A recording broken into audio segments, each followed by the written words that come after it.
Always believe in your destiny. ఈ మాట నేను ఎందుకన్నానంటే, hi friends, welcome back to day 2 of my life journey. So నేను 10th class చదువుతున్నప్పుడు నా మైండ్ సెట్ ఎలా ఉండిందంటే, అప్పట్లో నా మీద నాకు బిలీఫే ఉండేది కాదు, పెద్దగా చదివేవాడిని కాదు.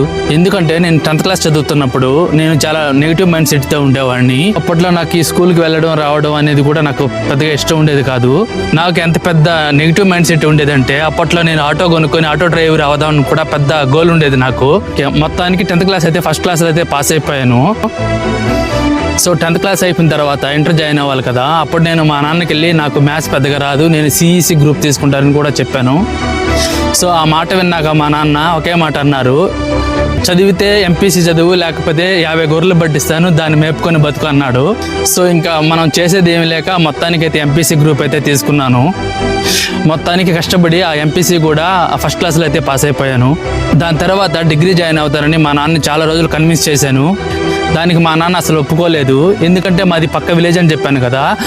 యాక్చువల్గా విలేజ్లో ఉండే పేరెంట్స్ ఎలా ఉంటారంటే, వాళ్ళు పెద్దగా చదువుకొని ఉంటారు కదా, అందుకని వాళ్ళ పిల్లలైనా మంచి చదువులు చదువుకోవాలని వాళ్ళు అనుకుంటారు. సో ఈ గ్యాప్లోని ఎంసెట్ అయితే క్వాలిఫై అయిపోయాను. ఆ ఎంసెట్లో కూడా నాకు జస్ట్ 41 మార్క్స్ ఏమో వచ్చాయి. ర్యాంక్ కూడా నాకు 1,45,000 పైగా వచ్చింది. సో ఇంకా మనకు ఆ ర్యాంక్ మనకి సీట్ ఏం వస్తుందిలే, మొత్తానికైతే నేను డిగ్రీ చదవచ్చులే అనుకున్నాను. అప్పట్లో ఆ ర్యాంక్కి నాకు మంచి ఎన్ఆర్ఐ కాలేజీలో సీట్ అయితే వచ్చింది. ఓకే, మళ్ళీ మనం డే 3 ఆఫ్ మై లైఫ్ జర్నీలో మళ్ళీ కలుద్దాం.